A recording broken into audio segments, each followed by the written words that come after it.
Assalamualaikum warahmatullahi wabarakatuh. Nahmaduhu wa nasta'inuhu wa nastaghfiruhu wa nu'minu bihi wa natawakkalu alayhi wa na'udzu billahi min syururi anfusina wa min sayyiati a'malina. May yahdihillahu fala mudilla lahu wa may yudlil fala hadiya lahu. Wa nashhadu an la ilaha illallah wahdahu la syarika lahu wa nashhadu anna sayyidina wa maulana Muhammadan abduhu wa rasuluh alladzi arsalahu bil haqqi basyiran wa nadhiran wa da'iyan ila Allahi bi'idnihi wa sirajan wa qamaran munira. Faqad qala Allahu ta'ala fi kalamihil majid wa burhanihi tauhid. সবাই মিলে পড়েন আউযু বিল্লাহি মিনাশ শাইতানির রাজিম। বিসমিল্লাহির রহমানির রহিম।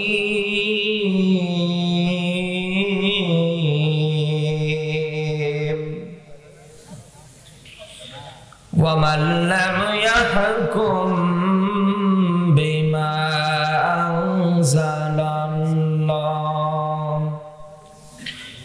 فَأُولَئِكَ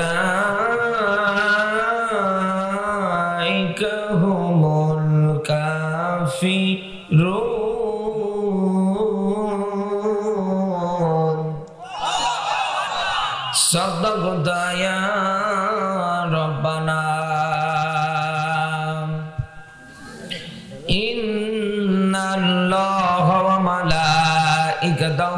Yusalluna ala nabi ya ayyuhalladzina amanu sallu alaihi wa sallimu taslima. আমরা সকলে দরুদ ইব্রাহিম পড়ি। আল্লাহুম্মা সাল্লি আলা মুহাম্মাদ সাল্লাল্লাহু ইব্রাহিম ওয়া আলি ইব্রাহিম ইন্নাকা হামিদুম মাজিদ। তুমি আসমানে থাকো প্রভু আমি জমিনে, তবু তোমারি প্রেম জপে হৃদয় গহীনে। আমি তোমারি গোলাম গো অন্য কারো নয়, আলিমুল গায়ব তুমি মালিক রব্বানা। আলিমুল গায়ব তুমি মালিক রব্বানা। আল্লাহু আল্লাহু আল্লাহু আল্লাহ। তোমারি রহম ছাড়া বাঁচা বড় দায়, প্রতিদিনে প্রতিক্ষণে বাঁচিয়ে রেখো গো আমায়। কত শত ভুল মাফ করে দাও, জানা কি অজানা।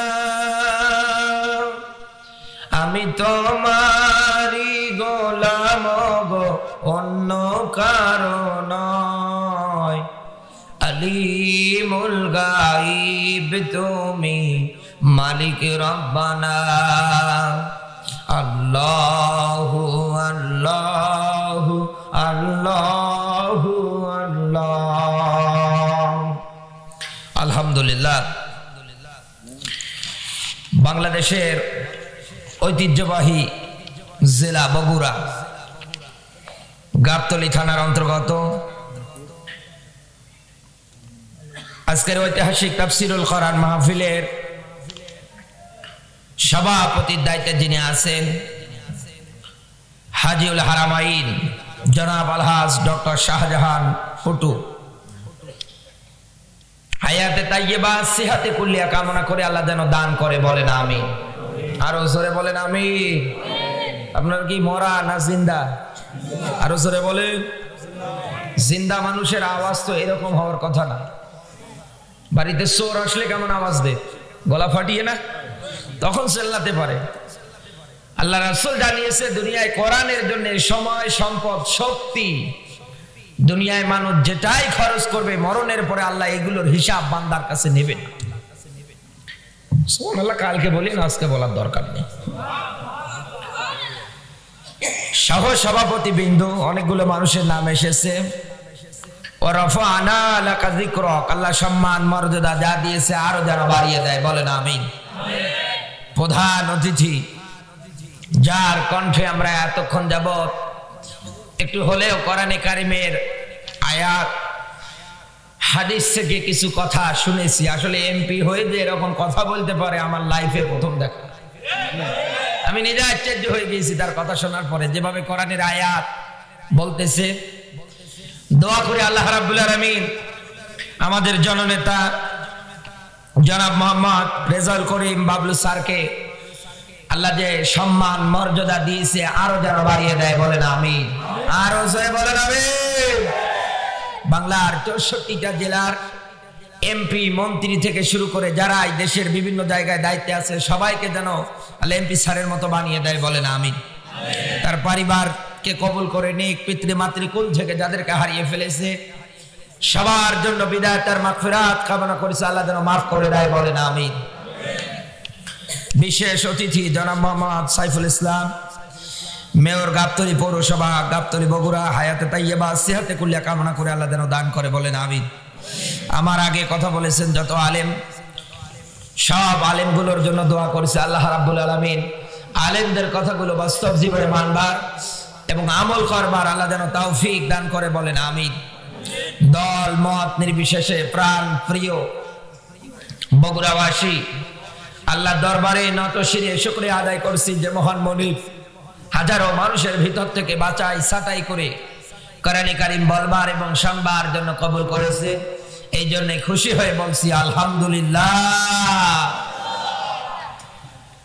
আমার বন্ধুরা, আল্লাহ রাব্বুল আলামিনের ব্যাখ্যা হচ্ছে দুনিয়ায় কোরআন বলার ক্ষেত্রে কোনো মানুষ যদি কোরআন প্রচার করতে চায়, কোনো মানুষ যদি কোরআন বলতে চায়, কোরআনে কারীমের স্পষ্ট ব্যাখ্যা হচ্ছে লিতুবায়্যিনা লিন-নাস, বলার ক্ষেত্রে বলা লাগবে স্পষ্ট আকারে। কারণ এই কোরআনের মধ্যে আল্লাহ কোনো গোপন কথা দেয়নি, দিয়েছে? বলেন না কেন? কোরআনে যা আমার আল্লাহ দিয়েছে সবগুলো ওপেন কথা।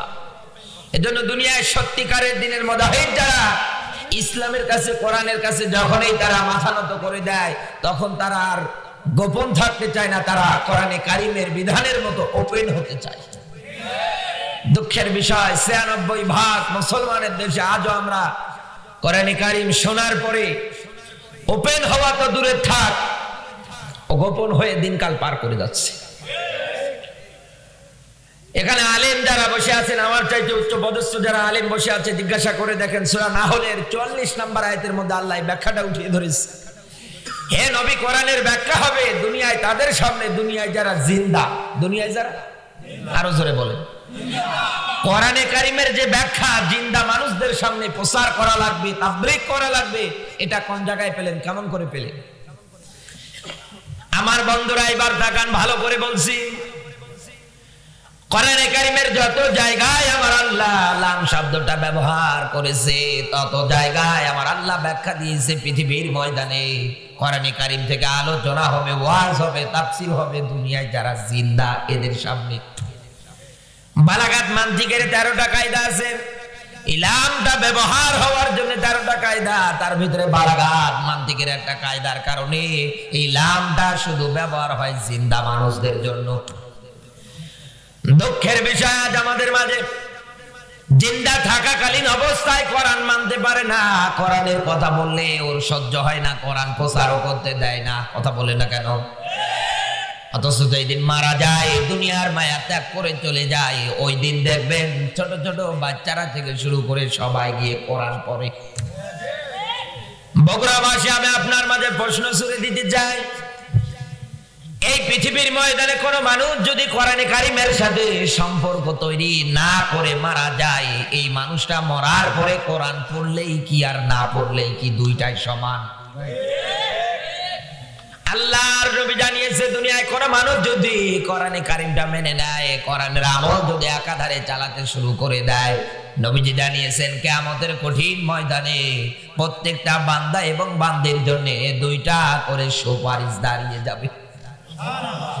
এক নম্বরে কোরআনে কারিম ওই দিন দুনিয়ায় যারা মেনেছিল, দুনিয়ায় যারা আমল করেছিল, এই কোরআন ওই দিন তাদের পক্ষে দাঁড়িয়ে যাবে। সুবহানাল্লাহ বলতে পারেন না? আল্লাহর রাসূল যদি এতটুকুন বলে শেষ করে দিত তাও মানা যায়। আল্লাহর নবী জানিয়েছে, দুনিয়ায় যারা কোরআনের আমল করবে, কিয়ামতের কঠিন ময়দানে আমার আল্লাহ পাক খুশি হয়ে তাদের মাথার মধ্যে নূরের টুপি পরিয়ে দেবে। নূরের টুপিটা যখন পরিয়ে দেবে, পুরো হাসরের ময়দানটা কোরআনে কারিমের আমল করার কারণে যে নূরের টুপি পরিয়ে দেবে, এর কারণে আলোয় আলোকিত হয়ে ঝলমল করতে থাকবে।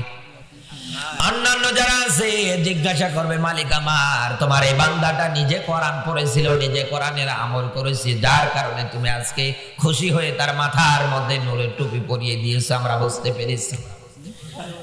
এখান থেকে শিক্ষা নিয়ে যান মুসলমান, কোন মানুষ যদি কোরআনের সাথে সম্পর্কটা তৈরি করতে পারে দুনিয়ায় বেঁচে থাকাকালীন অবস্থায়, মরণের পরে লাভ না লস? আরো জোরে বলেন। কিন্তু মুসলমানের ঈমান আকীদা, মুসলমানের জীবন জিন্দেগির দিকে তাকালে জীবিত থাকাকালীন অবস্থায় কোরআন মানতে পারে না, নিজে মানে না, অন্যদেরও মানতে দেয় না। কথা বলে না কেন? এইরকম ভাইরাস ক্যান্সার তো বগুড়ায় নেই, আমাদের ভিতরে অনেক মানুষের মধ্যে এরকম ভাইরাস, এইরকম ক্যান্সার আমরা ধরিয়ে ফেলেছি, যার কারণে পুরো পৃথিবীর ময়দানটার মধ্যে আজ আমরা অশান্তি দেখতে পাচ্ছি। এক কথা বলেন না কেন? এই কোরআন দুনিয়ায় যারা মানবে, আল্লাহ রাসূল জানিয়েছে, এই কোরআনে কারীম মরণের পরে বান্দাকে আমার আল্লাহর সঙ্গে ঝগড়া করে হলে জান্নাতে নিয়ে যাবে। কত চরম একটা সুবর্ণ সুযোগ। আর এই আলোচনা, ব্যাখ্যা, তাফসীর, ওয়াহাসানা তাফসীর, তাফসীর ব্যাখ্যা যদি করতে চান তাহলে করা লাগবে পৃথিবীর ময়দানে যারা জিন্দা এদের সামনে। কিন্তু আমাদের দেশের সিস্টেম আমরা পাল্টিয়ে ফেলেছি। সারা জীবন কোরআন মানে পারে না, কোরআনের বিধান মানতে পারে না, কোরআনে কারিমের আলোচনা, কোরআনে কারিম দিয়ে দাওয়াত দেওয়ার পরে মুখ ফিরে নিয়ে চলে যায়, সুদের টাকা 180 মাইল বেগে উঠেই বেড়াচ্ছে। এই কথা বলে লেখা, দুর্নীতি 180 মাইল বেগে চালিয়ে যাচ্ছে। এই মানুষগুলোকে আপনি কোরআনে কারিমের বিধান দিয়ে যখন ডাকবেন তখন মানতে পারেন। আচ্ছা, যে মানুষটা কোরআনের ডাক শোনার পরে সুদ ছাড়তে পারে না, দুর্নীতি ছাড়তে পারে না, চিটারি ছাড়তে পারে না, বাটপারি ছাড়তে পারে না, এই মানুষটা মারা গেলে কোরআন পড়ে কোনো লাভ আছে? আরো জোরে বলেন, কোনো লাভ আছে? বাস্তবে উদাহরণ দিতে গেলে এইভাবে দেওয়া লাগে। একটা সাপ আর একটা ব্যাঙের মাঝে খুব ভালো বন্ধুত্ব ছিল, রিলেশনশিপ তৈরি হয়ে গিয়েছিল। দুইজনে রাস্তা দিয়ে যখন হেঁটে যায়, ব্যাঙের স্বভাব লাফিয়ে লাফিয়ে চলাচল করে, আর সাপের স্বভাব আঁকা বাঁকা হয়ে চলে। সাপের মেজাজ গরম হওয়ার পরে ডাক দিয়ে বলে, বেটা দেখ, এই যে তুই লাফিয়ে লাফিয়ে চলি, সদাই চলতে পারিস না। ব্যাঙ ডাক দিয়ে বলে, বন্ধু তোরও তো একটা স্বভাব খারাপ আছে। বলে কি? তুই যে আঁকা বাঁকা হয়ে চলিস, সদাই চলতে পারিস না। দুইজনের মাঝে গন্ডগোল বেজে গিয়েছে। ব্যাঙ নিজেকে আত্মরক্ষা করার জন্য, সেভ করার জন্য পাশে ছিল পুকুর, পুকুরের মধ্যে লাফ দিয়েছে। যখন লাফ দিয়েছে, সাপ এবার উপরে দাঁড়িয়ে ফো ফো করে আওয়াজ দেয়। কিছুক্ষণ পরে একটা লোক ওই রাস্তা দিয়ে যাচ্ছে, দেখছে সাপ দাঁড়িয়ে ফো ফো করে আওয়াজ দিচ্ছে, আস্থা মারা মেরে সোজা করে রেখে দিয়েছে। ব্যান এবার পানির থেকে ওঠার পরে ডাক দিয়ে বলে, বন্ধু আমার, কত করে বললাম ইসলামের পথ, কোরআনের পথটা সহজ পথ, তুই তো মানলি না। কথা বলে না কেন? মরণের পরে এখন তো ঠিকই তুই সোজা হয়ে গেলি। এই জন্য দুনিয়ার ময়দানে আপনার জীবন জিন্দেগিটা যা তৈরি করেছেন মুসলমান, কোরআনে কারিমের ব্যাখ্যাগুলো শোনার পরে সুরটা ছেড়ে দেন, দুর্নীতিটা ছেড়ে দেন, মানুষের উপরে জুলুম নির্যাতন যা করেন সবগুলো মাইনাস করে দেন। কারণ আল্লাহ পাক এই জন্য জানিয়েছে, নবী আমার এই পৃথিবীর ময়দানে যাদের অন্তরের মধ্যে আমি আল্লাহর কোরআনের ধমকের ভয় আছে, এদের সামনে কোরআন প্রচার করবে না, 100% কাজ হবে। এত তাফসীর মাহফিল, এত কোরআনের মাহফিল, এত আয়োজন আজ আমাদের সমাজের মধ্যে আমরা তাকালে দেখতে পাই, এমন কোন গ্রাম নেই, এমন কোন পাড়া নেই, এমন কোন এলাকা নেই যে এলাকার মধ্যে আজ তাফসীর মাহফিল, ওয়াজ মাহফিলের আয়োজন করা না হয়। আমরা সব জায়গায় চোখ দিলেই দেখতে পাই, কথা বলেন না কেন? তারপরে ওই এলাকার মানুষ থেকে শুরু করে, আমার এলাকার মানুষ থেকে শুরু করে 64টা জেলার মানুষগুলো জীবন জিন্দেগির দিকে তাকালে মনে হয় ওর মরণের কোনো ভয় নেই। আমি আপনারে কোরআনের একটা আয়াত বলছি, ভালো করে বুঝবেন কেন আমাদের সমাজের মধ্যে এই রকমটা হয়ে গিয়েছে। আল্লাহ পাক বলেন, ইন্নাল্লাযীনা কাফারু সাওয়াউন আলাইহিম আআনযারতাহুম আম লাম তুনযিরহুম লা ইউমিনুন। বলেন আল্লাহু আকবার। কোরআনে কারীম সূরা বাকারা 2 নাম্বার সূরা 1 নাম্বার পারা, এটা পাবেন আপনি 1 নাম্বার রুকুর 6 নাম্বার আয়াত আল্লাহ পাক ব্যাখ্যা দিয়েছে। আল্লাহ পাক জানাচ্ছেন, নবী আমার এই পৃথিবীর ময়দানে নিশ্চয় যারা কাফের আছে এদের সামনে আপনি কোরআনে কারীম দিয়ে সতর্ক করলেই কি আর না করলেই কি? হে নবী, আপনি এদেরকে কোরআনের দাওয়াত দিলেই কি আর না দিলেই কি এরা কোনোদিন আপনার প্রতি ঈমান আনবে না। আমি আয়াতটার মধ্যে কি বললাম সরল ব্যাখ্যা আপনি হয়তো ওইভাবে বুঝলেন না। বিশ্ব নবী আমার 40 থেকে 23 বছর একাধারে কোরআনে কারীম দিয়ে দাওয়াত দিয়েছে। আল্লাহর নবী আমার, নবীজি আমার দাওয়াত দিতে গিয়ে কোন সময়ের মধ্যে কাফেরদের কাছে মার পর্যন্ত খেয়েছি। এই কথা বলে না কেন? এই কোরআন দিয়ে মানুষদেরকে সত্যের পথে আনার জন্য, মানুষদেরকে সতর্ক করার জন্য আল্লাহর নবী আমার যখন এই গিয়েছে, নবীজি আমার মার পর্যন্ত খেয়েছে। আল্লাহর নবী যখন কোরআন মানুষের মাঝে প্রচার করেছিলেন, ওই সময়ে কি রাসূলুল্লাহ মরাদের কাছে গিয়েছিলেন না জিন্দা মানুষের কাছে? তাইফের ময়দানে আল্লাহর নবী আমার গিয়েছিলেন, তাইফবাসী মরা না জিন্দা? আরো জোরে বলেন জিন্দা। আল্লাহর নবী আমার উহুদের ময়দানে দান মোবারক শহীদ করে ফেলেছিলেন। ওই সময় যাদের মাঝে দ্বীনের দাওয়াত দিতে গিয়েছিলেন, যাদের বিরুদ্ধে অস্ত্র ধারণ করেছিলেন, ওরা মরা ছিল না জিন্দা? আরো জোরে বলেন। এই আয়াত থেকে প্রতীয়মান এইটাই পাওয়া যায়, আল্লাহর রাসূলের সময় আল্লাহর নবী যখন 40 থেকে 23 বছর বয়স, এই 23 বছর বয়স আল্লাহর নবী যখন কোরআন দিয়ে মানুষদেরকে সতর্ক করতে গিয়েছে, নবীজি যে কায়দায় মার খেয়েছে আজও খেয়ে যাওয়া লাগবে। এটা তো নতুন করে কোনো কিছু না। আজও দুনিয়ায় গান বাজনা, যাত্রা, নাটক, ফাটক 14 ফেব্রুয়ারি পালন করবেন, কোনো অসুবিধা হবে না। কোরআন প্রচার করলে কারাগারে যাওয়া লাগবে, এটা স্বাভাবিক। আমার বন্ধুরা, আমার কথা শোনার পরে আমার প্রতি রাগও করবেন না, মন খারাপও করবেন না। আমি আপনাকে প্রত্যেকটা কথা দলিল দিয়ে বলছি। সুপারিশের ব্যাখ্যায় ছিলাম 1 নম্বরে কোরআন, 2 নম্বরে রমজান মাসের রোজাগুলো আপনার জন্য আমার জন্য মরণের পরে আমার আল্লাহর কাছে সুপারিশ করবে। কারণ আল্লাহর রাসূল জানিয়েছে রমজান মাস আমার আল্লাহ পাকের জন্য, এর প্রতিদান আমার আল্লাহ পাক নিজেই দেবে। আপনি অন্যান্য ইবাদত গুলো করবেন, এর প্রতিদান দেওয়ার জন্য আল্লাহ আলাদা আলাদা ফেরেশতা বানিয়েছে। কিন্তু রমজান মাসের যে প্রতিদান, রোজা রাখার যে সওয়াব আল্লাহ পাক ফেরেশতার দ্বারা দেবে না, আমার আল্লাহ পাক নিজে বান্দাকে দিয়ে দেবে। এখন কত দেবে কোনো উল্লেখ আছে? এজন্য রমজান যেহেতু আমাদের সামনে আসতেছে, এটা রজব মাস, আমরা সবাই চেষ্টা করব। আল্লাহ রাসূল রজব মাস যখন আসতেন দোয়া করতেন, আল্লাহ রজবের বরকত দিয়ে দাও, শাবানের বরকত দিয়ে দাও, রমজান পর্যন্ত আমার হায়াতটা বাড়িয়ে দাও। সুবহানাল্লাহ বলতে পারেন না? রোজার ট্রেনিং দিতেন আল্লাহ রাসূল এই মাস থেকে শুরু করে। মরণের পরে আপনি যদি ভালো জায়গায় যেতে চান, ভালো জায়গা যদি পেতে চান, 1 নম্বরে কোরআন। কারণ মরার পরে কোরআন সম্পর্কে আল্লাহ জিজ্ঞাসা করবে, বল কোরআন মেনেছিলি কিনা। আপনি গীতা বলেন, বাইবেল বলেন, অন্যান্য যে কিতাবগুলো আছে সব মানুষের রচিত করা, শুধুমাত্র কেবলমাত্র একমাত্র এই কিতাবটা আমার আল্লাহ পাক নিজে রচনা করে দিয়েছে। এমনকি চ্যালেঞ্জ পর্যন্ত শুনলেন, ফাতু বিসূরাতিন মিন মিসলি, তোমরা কি কেউ পারবা এই কোরআনের মতো আরেকটা কোরআনে কারীম বানিয়ে নিতে, বা সূরার মতো আরেকটা সূরা বানিয়ে নিতে? কেউ পারবে না।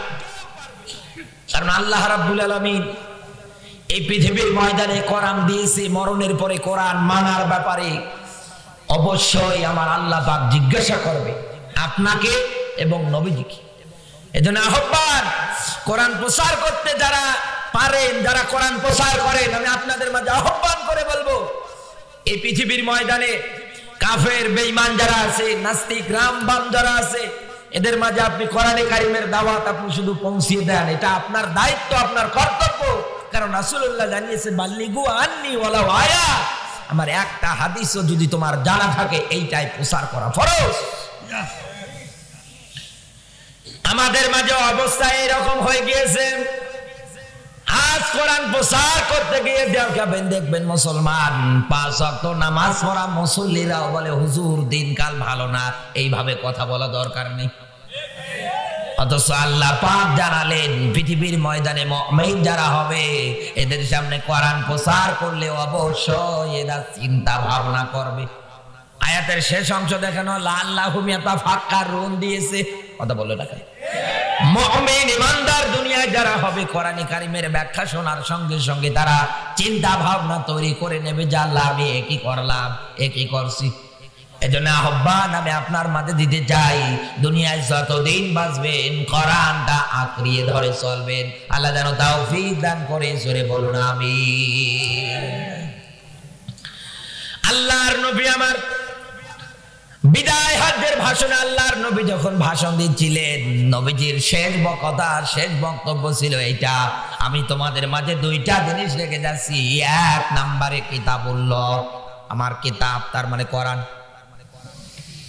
বিশ্ব নবীকে আল্লাহ কোরআনে কারীম যখন দিয়ে দিলেন, নবীজিকে সবার প্রথম আল্লাহ যেটা ওহী দিয়েছিলেন, ইকরা বিসমি রাব্বিকাল্লাযী খলাক, বলেন আল্লাহু আকবার। নবীজিকে সবার প্রথম ওহী দিয়ে আল্লাহ রাব্বুল আলামিন যেটা জানাতে চাই, নবী আপনি পাঠ করেন, আপনি পড়েন, আপনি তিলাওয়াত করেন। বিশ্বাস করেন বগুড়াবাসী, কোন মানুষ যদি উপরে উঠতে চায়, হাইলাইট হতে চায়, কোন মানুষ যদি সম্মানের আসনে বসতে চায়, পড়াশোনার বিকল্প কোনো কিচ্ছু নেই। আল্লাহ রাসূলকে আল্লাহ এইটাই জানিয়েছে। কেন নবীজিকে আল্লাহ পড়ার ব্যাপারে তাকিদ দিয়ে দিলেন? এই কারণেই দিয়েছেন, আল্লাহ রাসূল যখন মানুষের মাঝে দ্বীনের দাওয়াত পৌঁছে দিতে যাবে, মানুষজন জিজ্ঞাসা করবে, যার দাওয়াত দিতে আসেন এই লোকটাকে, আপনার আমার সৃষ্টিকর্তাকে, আমাদের মালিককে। কারণ আরব জাহানের যারা ছিল ওদের সবার চিন্তা টেন্ডেন্সি একটাই ছিল যে আমাদের সৃষ্টিকর্তা যে ভগবান, মূর্তি, কথা বলেন না কেন? তাদের এই চিন্তা তৈরি হয়ে গিয়েছিল। বিশ্ব নবীকে আল্লাহ পাক নিজে হাতে কলমে তৈরি করলেন। নবীজিকে আমার এত জ্ঞান আল্লাহ রাব্বুল আলামিন দিয়ে দিলেন। এই জন্য নবীজির চরিত্র, নবীজির জীবনের মধ্যে আল্লাহ পাক আজিম শব্দ ব্যবহার করে ব্যাখ্যা দিয়েছে। হে নবী, আপনার জীবনের মধ্যে আমি রেখে দিয়েছি মহাত্তম আদর্শ। সুবহানাল্লাহ বলতে পারেন? আমার বন্ধুরা, এই পৃথিবীর ময়দানে আপনি ক্ষমতার চেয়ারটাও যদি দখল করতে চান, তারপরে আপনার পড়াশোনা করার যোগ্যতা লাগবে। আন্দাজে দেবে না।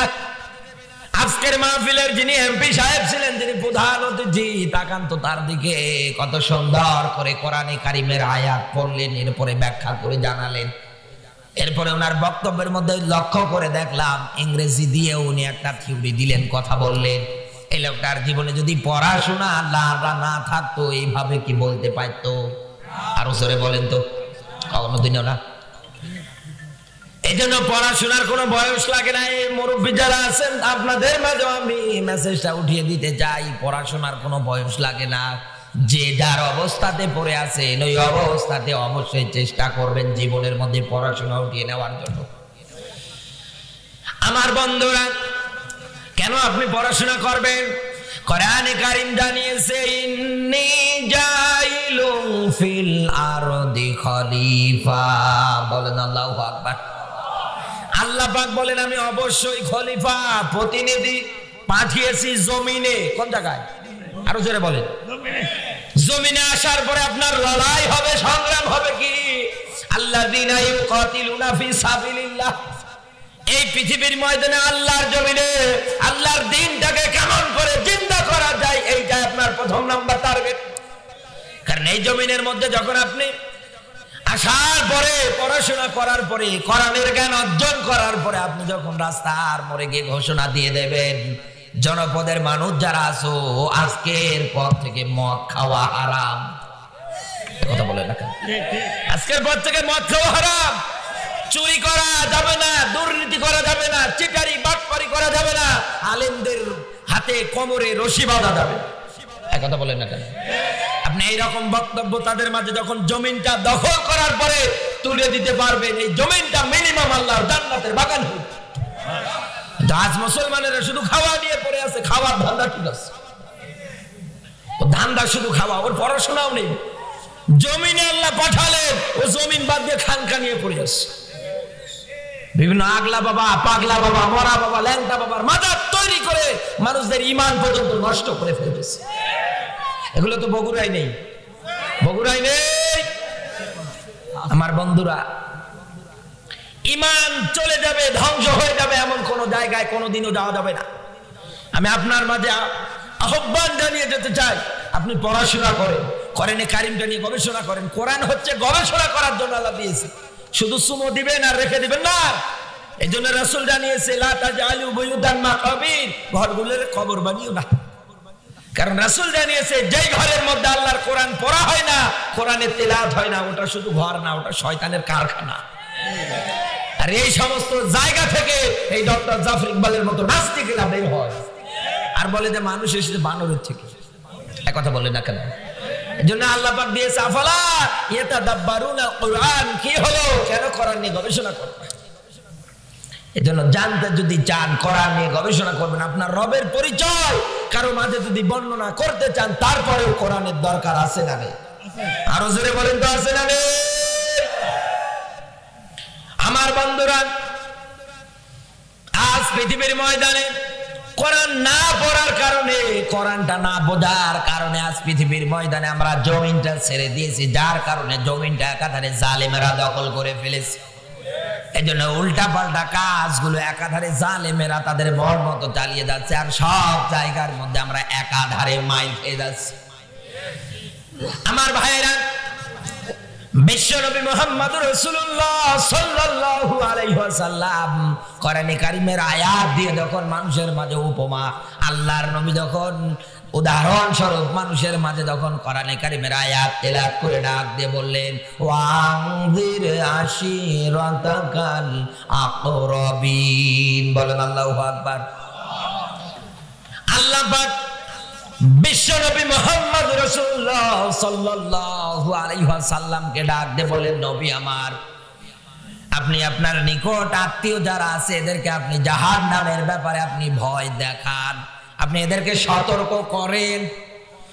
এই পৃথিবীর ময়দানে আবু জাহেলের মতো ক্যারেক্টার দুনিয়ায় যারাই তৈরি করেছে বগুড়াবাসী, আপনি এদের মাঝে কোরআন দিয়ে সতর্ক করলেই কি আর না করলেই কি কোনোদিনও কাজ হবে না, যতক্ষণ না পর্যন্ত আমার আল্লাহ হেদায়েত না দেয়।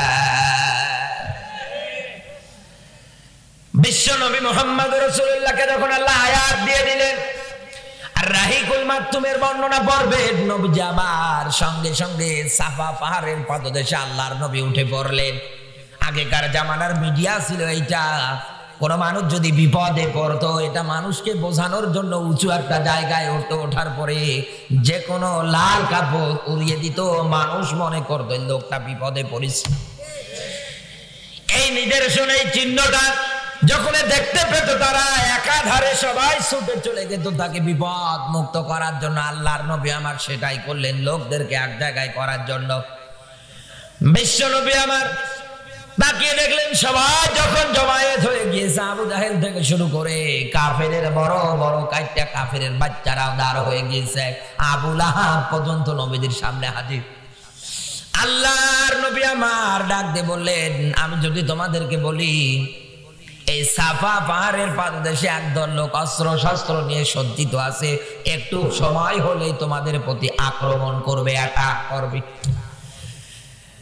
তোমরা কি আমার এই কথাটা বিশ্বাস করতে পারো?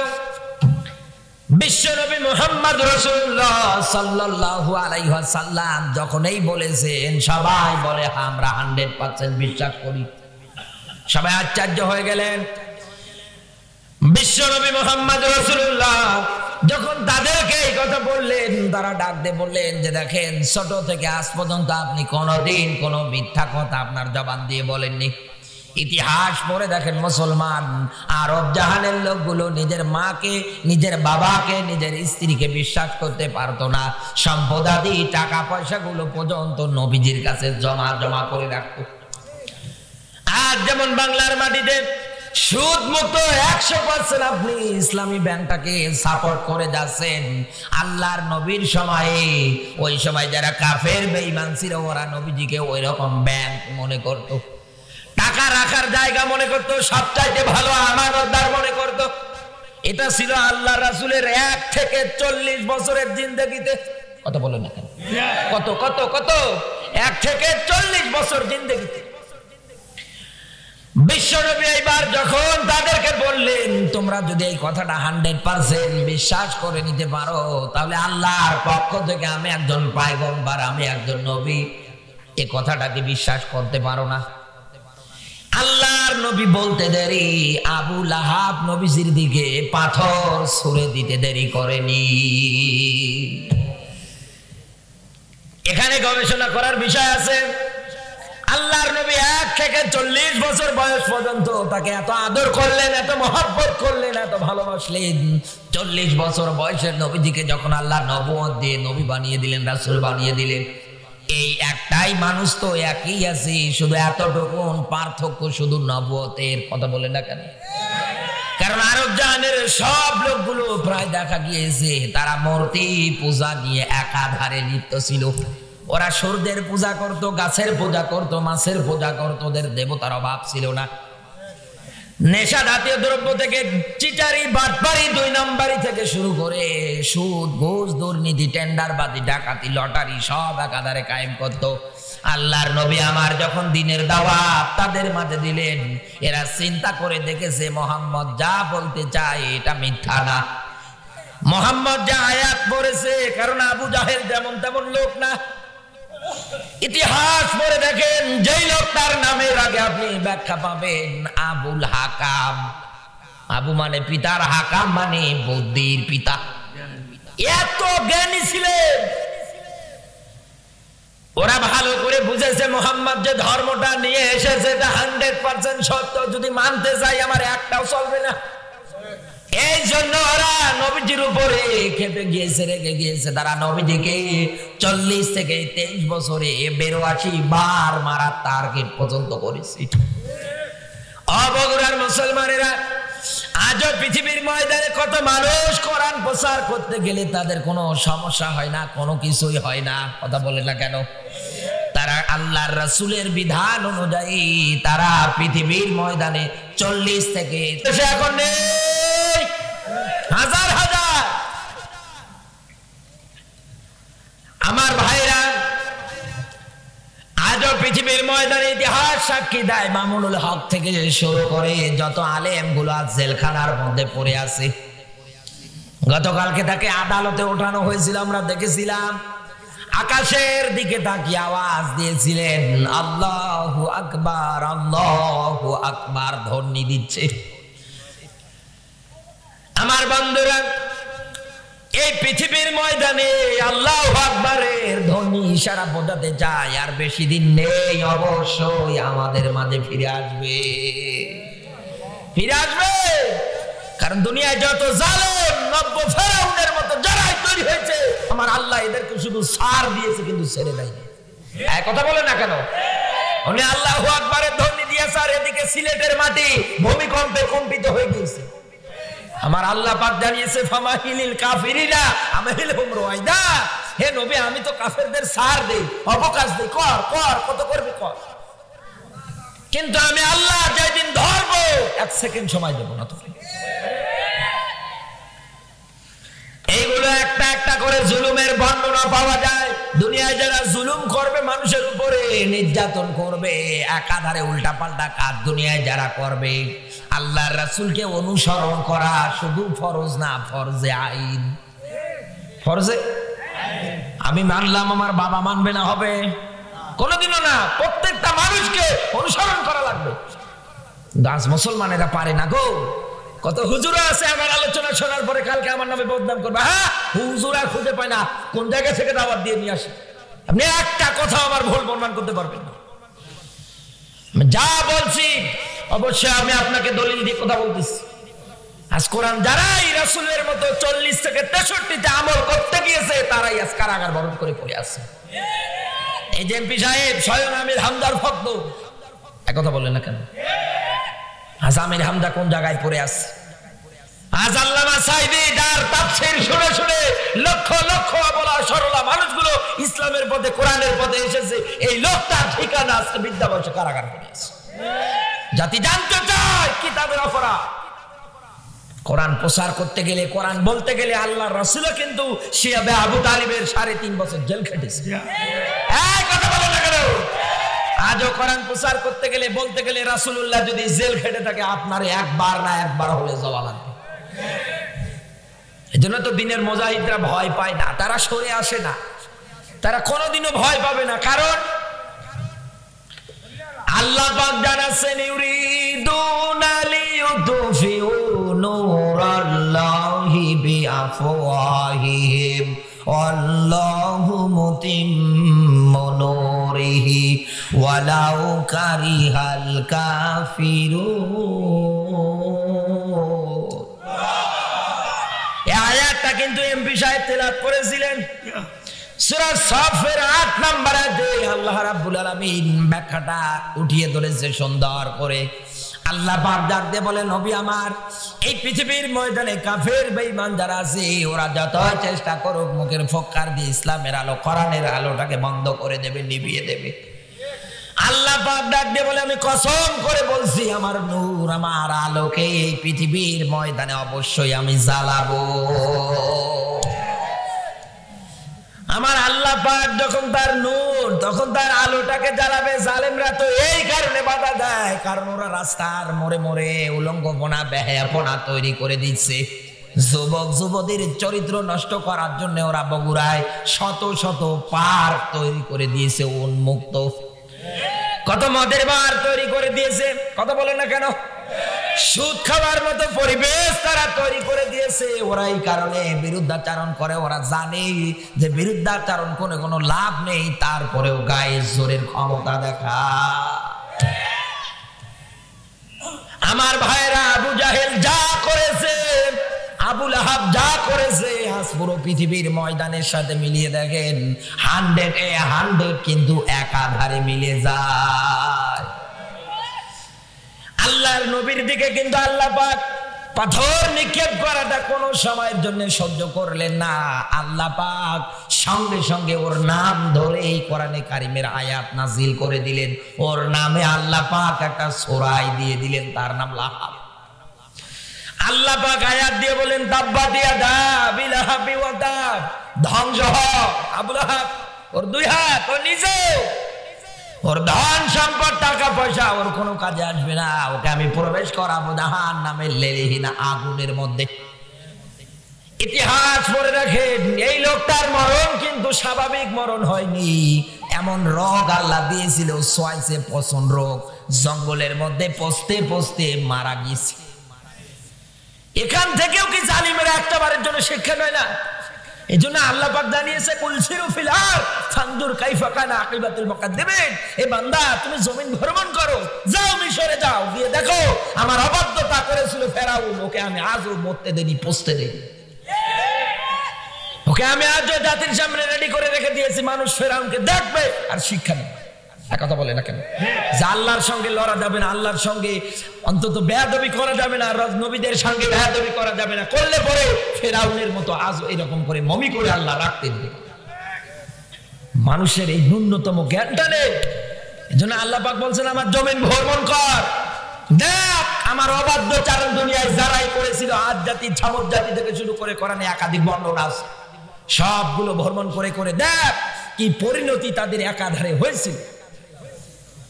মুসলমানের আজবগল বাজাচ্ছে আর নাসিয়া বাড়াচ্ছে, দিনকাল ভালো না, কি দরকার? রাসূলের সময় দিনকাল ভালো ছিল না? বলেন না কেন দিনকাল ভালো ছিল? এই পৃথিবীর ময়দানে লাঠি ঠ্যাঙ্গা নিয়ে জিহাদ করাটা সবচেয়ে বড় জিহাদ নয়, রাস্তার মধ্যে গিয়ে মারামারি করাটা সবচেয়ে বড় জিহাদ নয়। এই পৃথিবীর ময়দানে সবচাইতে বড় জিহাদ হচ্ছে ওইটা, জালেমদের সামনে সত্য কথা বলে টিকে থাকা। আপনার এলাকায় একজন মানুষ বিনা কারণে মানুষদের উপরে জুলুম করতেছে, অন্যায় করতেছে, আপনি দেখার পরে প্রতিবাদ যদি না করেন, আপনি যদি তাকে সাবধানতা অবলম্বন করতে না বলেন, আপনি যদি এই অসহায় মানুষটার গিয়ে পাশে না দাঁড়ান, এই লোকটা জুলুম করে যা গুনাহ হচ্ছে ওই রকম গুনাহ আপনারও হচ্ছে। কারণ আল্লাহ পাক আপনাকে প্রতিবাদ করার মতো সামর্থ্য দিয়েছে, অ্যাবিলিটি দিয়েছে, আপনি গেলেন না, প্রতিবাদ করলেন না। আর যদি বাংলার মাটিতে এই প্রতিবাদ জিনিসটা আমাদের মধ্যে তৈরি করে দিতে পারতাম, বিশ্বাস করেন বগুড়াবাসী একটা আলেমের হাতে পায়ে কোনদিন কেউ ব্যারিকেড রশি পর্যন্ত পরাতে পারতো না। আমরা যে বললাম না, এক হুজুর জেলখানায় যায়, আরেক হুজুর মিষ্টি বিতরণ করে, আমাদের অবস্থা হয়ে গিয়েছে এরকম। জাতি ভাই আজ আমাদের মিলনি। এই জন্য আমি আলোচনা করতে করতে একটা উদাহরণ দেই।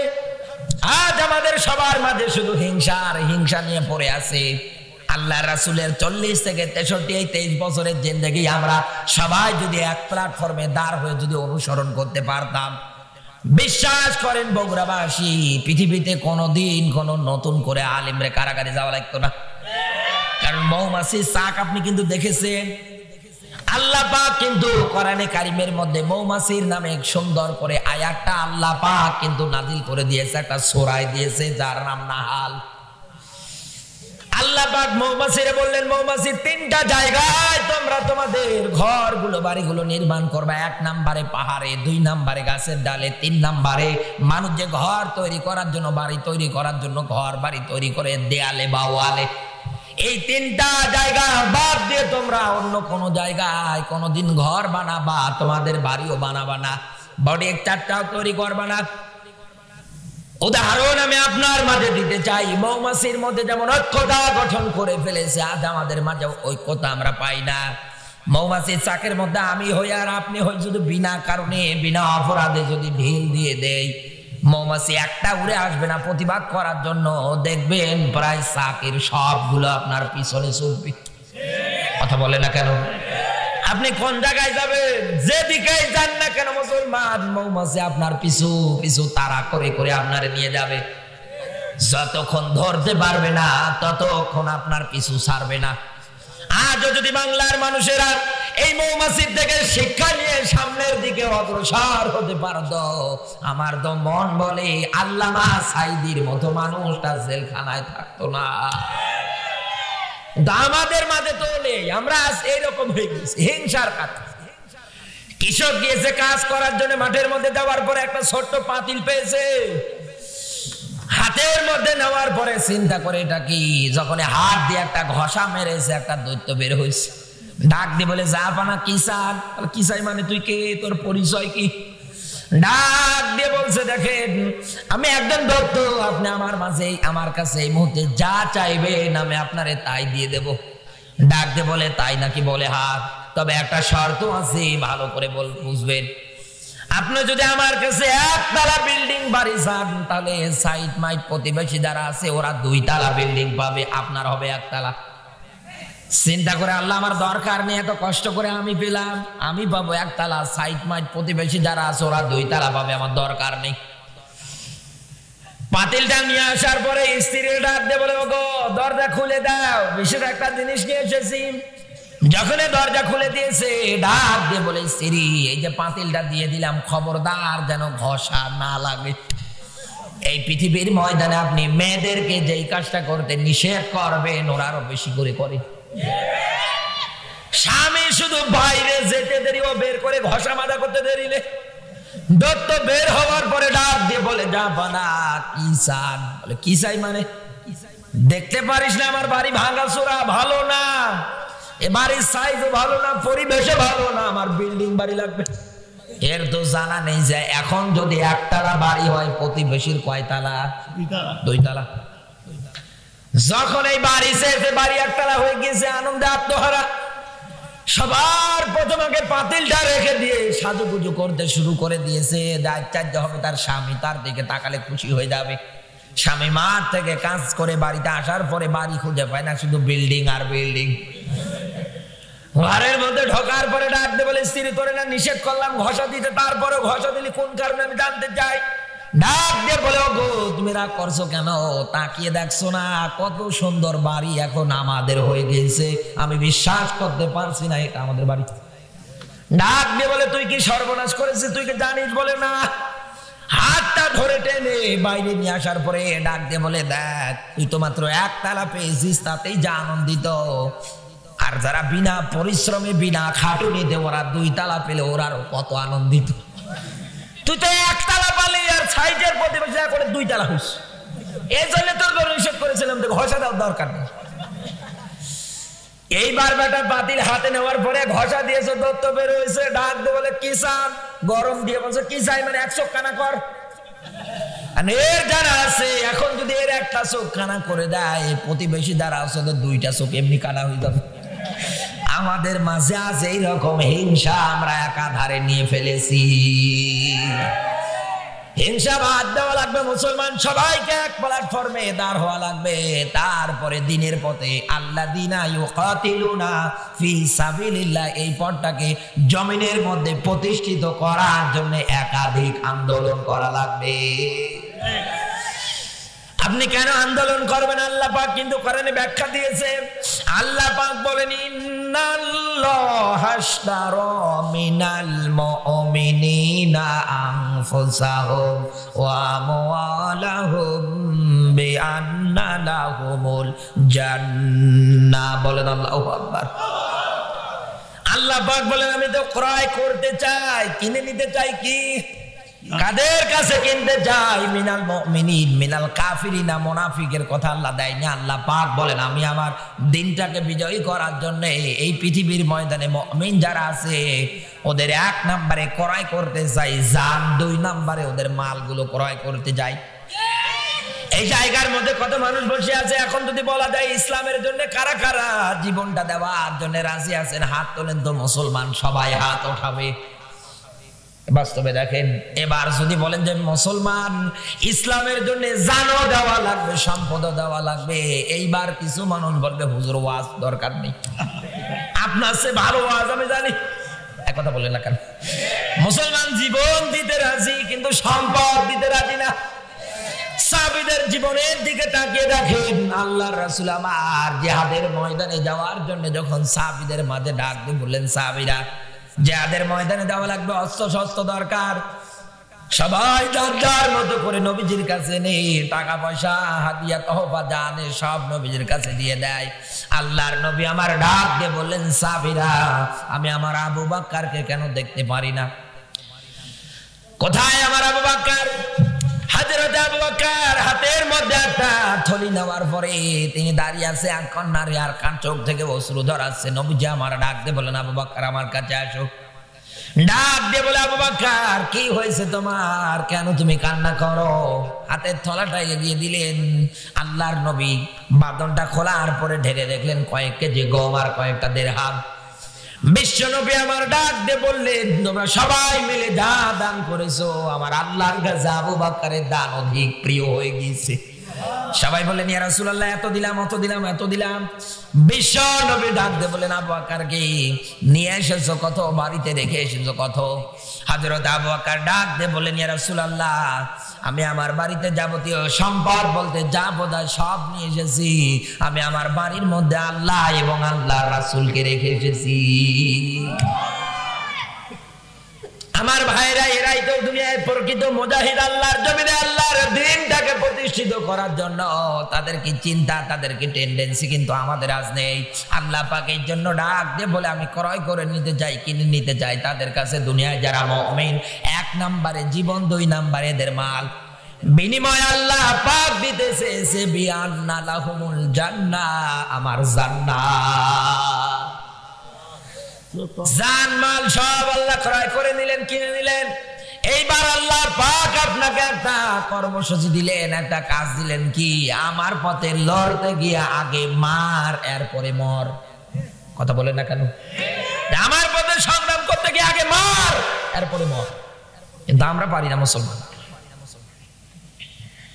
আমার বন্ধুরা, শুরুতে যে কথাটা বলতেছিলাম, বিশ্ব নবীকে আল্লাহ পাক যখন সতর্কবাণী দিলেন, আল্লাহর নবী আমার যখন সাবা পারের বাদদেশে উঠে এইভাবে ব্যাখ্যা দিতে লাগলেন, নবীজি নিজের মেয়েকে পর্যন্ত ব্যাখ্যা দিয়েছিলেন। ও বগুড়ার মুসলমানেরা, বিশ্ব নবী যে কায়দায় দিন প্রচার করেছে, ওই কায়দায় আল্লাহ যেন আমাদের সবাইকে দিনের মুজাহিদ হিসাবে কবুল করে। জোরে বলুন আমিন। জবান সেরে কোরআনের সোনালী আয়াত আমার সাথে পড়ে নাও। যুবিল্লাহি মিনাশ শাইতানির রাজিম, বিসমিল্লাহির রহমানির রহিম।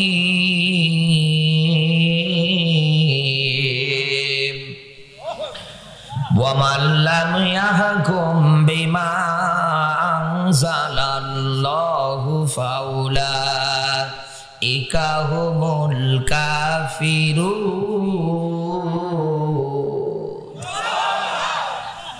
আল্লাহ পাক জানাচ্ছেন সূরা মাইদার 44 নম্বর আয়াতে, আল্লাহ পাক বলেন, আমার নাজিলকৃত বিধানটা পাওয়ার পরে দুনিয়ায় যারা দেশ পরিচালনা করে না, দুনিয়ায় যারা সমাজ পরিচালনা করে না, সূরা নাহলের মধ্যে আল্লাহ পাক ব্যাখ্যা দিয়েছে, ইন্নাল্লাহা ইয়া'মুরু বিল আদলি ওয়াল ইহসান।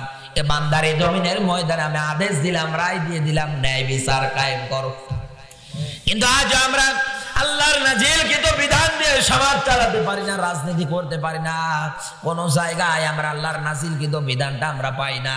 যত জায়গা আছে সব জায়গায় আরো মাইনাস করে দিয়ে দেই।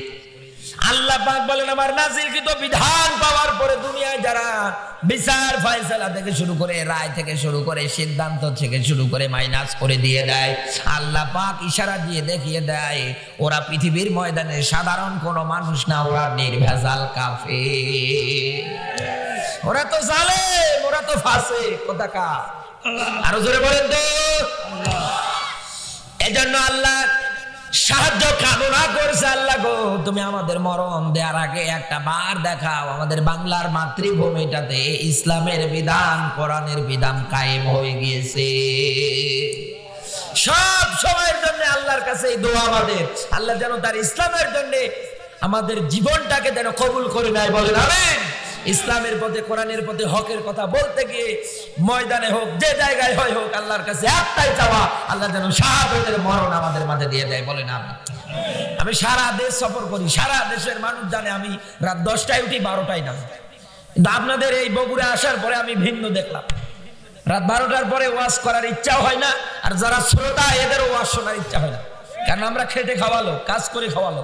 কথা বললেন না কেন? শরীরের মধ্যে এমনি ক্লান্তি চলে আসে। মিডিয়ার কত ভাইরা এসেছে আলোচনা রেকর্ড করার জন্য, কিন্তু এমন একটা সময় ওঠালেন, দেখেন এখন লোক চলে যাচ্ছে। লোক কি থাকবে আরো? এজন্য আমি যতটুকু আলোচনা করেছি, আল্লাহ আমাদের সবাইকে বাস্তব জীবনে মানবার, আমল করবার আল্লাহ যেন তাওফিক দান করে। বলেন আমিন। আরো জোরে বলেন আমিন। আমারে যাওয়া লাগবে সেই যশোর, ওখানে আবার জুমুর নামাজ পড়াতে হবে। 6 ঘন্টা জার্নি করে আসলাম, আবার 6 ঘন্টা জার্নি করে আমার যাওয়া লাগবে, ওখান থেকে আবার খুলনা যাওয়া লাগবে। আমরাও তো মানুষ, দৌড়ের উপরে থাকতে হয়। আর আল্লাহ দেখেছেন ওনার কথা। আল্লাহ যদি বাঁচিয়ে রাখে, আগামীতে আবার আসবো ইনশাল্লাহ। না ভাই, রাত প্রায় দেখেন কত সময় হয়ে গেছে, দেখেন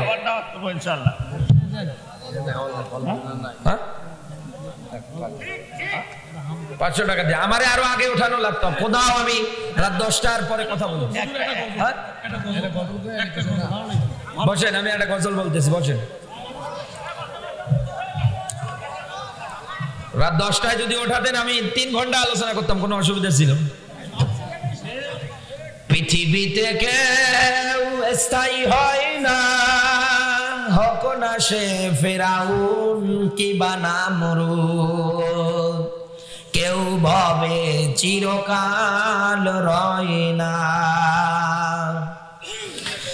পৃথিবীতে কেউ স্থায়ী হয় না, হোক না সে ফিরাউন কিবা নামরুদ, কেউ ভবে চিরকাল রয় না। চলে যায় সব ছেড়ে যেতে হয়, মৃত্যু মানে না কোনো পরিচয়। সব রাজা মহারাজা আর মহাবীর, সব রাজা মহারাজা আর মহাবীর, কাউকে সে অবকাশ দেয় না, কেউ ভাবে চিরকাল রয় না। তাক আর পারতেছি না, প্রচন্ড গলা টানতেছে ভাই।